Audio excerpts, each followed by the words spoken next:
Ladies and gentlemen, the Australia Kangaroos have announced their squad for the Rugby League Ashes in 2025 for England versus Australia. Let's go through the squad and have a little talk about it. So the Australia squad includes Blake Brayley, Patrick Carrigan, Nathan Cleary, Xavier Coates, Lindsay Collins, Reuben Cotter, Angus Crichton, Tom Dearden, Dylan Edwards, Tino Fa'asuamaleaui, Harry Grant, Keane Koloamatangi, Zach Lomax, Mitchell Moses, Cameron Munster, Mark Nawaqanitawase, Jacob Preston, Guillermo Shibasaki, Lindsay Smith, Kotoni Staggs, Ethan Strange, Reece Walsh, Isaiah Yeo, and Hudson Young. Of course, a few notable players not included are Latrell Mitchell, James Tedesco, and Liam Martin. And of course, no Hamiso Tabai-Fidau or Payne Haas. Haas will be part of the Samoa squad in the Pacific Championships.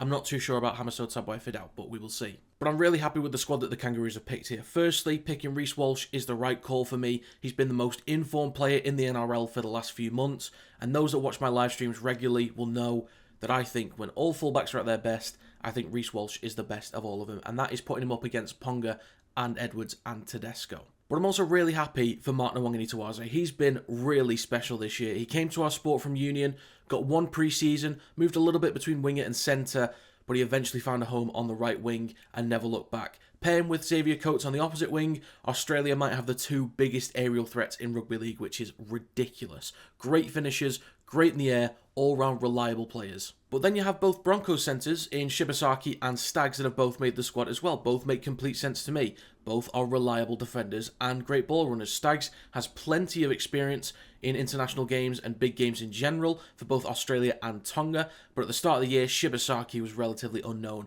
But this year, he's been one of the most solid centres in the NRL. And he was given his State of Origin debut this year and he looks really comfortable. And then another player that I'm so happy to see here is Ethan Strange. I really thought there was no way he was making this side, given the quality that Australia have available.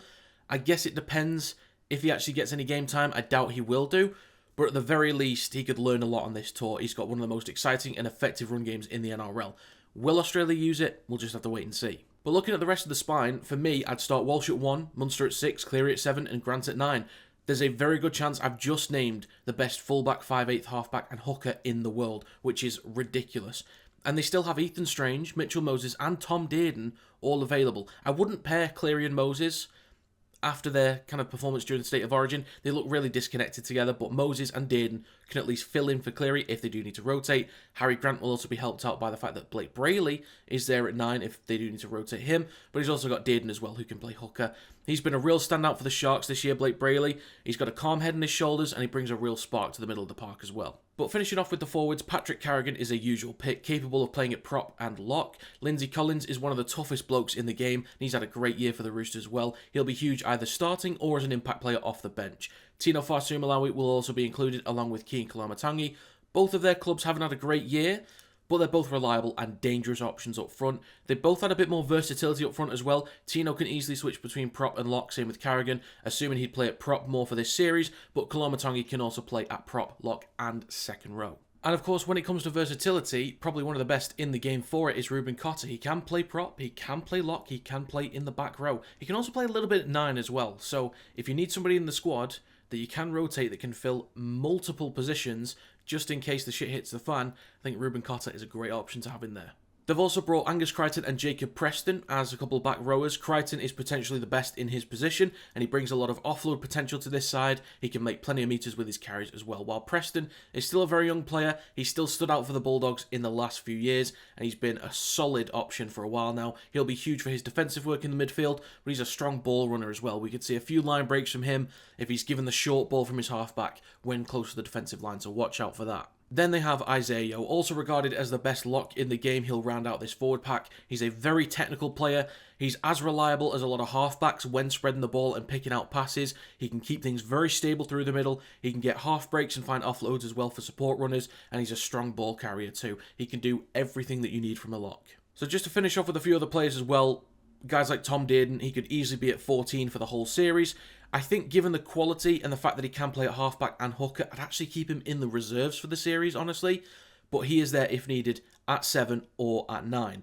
I haven't mentioned Lindsay Smith. He is a hard worker. He gets stuck in. He's very reliable. I'm just not blown away with him being there, unfortunately. But he makes complete sense.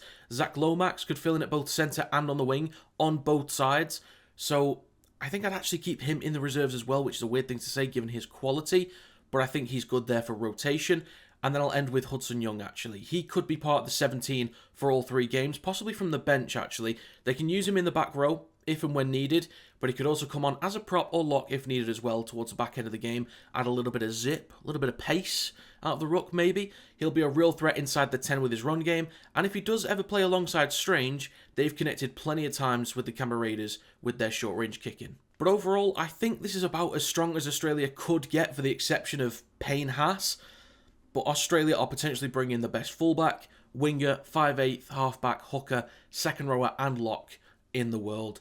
They'll be really strong up front. They have playmakers who can control the game or create chances in broken play. The only thing that could take some getting used to is the pace of the game over here, with the rucks being a little bit slower. Can they get those quick play the balls to get Cleary, Munster, Walsh and Grant on the front foot? Or will a lot of them get frustrated? We'll have to wait and see. They've got individual threats all over the park, and I'm glad they're bringing their best squad they can. So bring it on. But there you have the Australian Kangaroos squad for the 2025 Rugby League Ashes for England versus Australia. If you guys have any thoughts on this squad, let me know in the comment section down below. Is there anybody that you wouldn't have included? Anybody that you absolutely would have included in this side? How do you think they'll get on in the series as well? Let me know your thoughts in the comments down below. But as always, if you enjoyed, feel free to leave a like. It does help to get the video out there to more people. Subscribe to the channel to stay up to date with more Kinetic Rugby League content. And if you'd like to become a member, you can do by clicking the link in the description down below. But that's going to be it. Thank you very much for watching, and I will see you next time.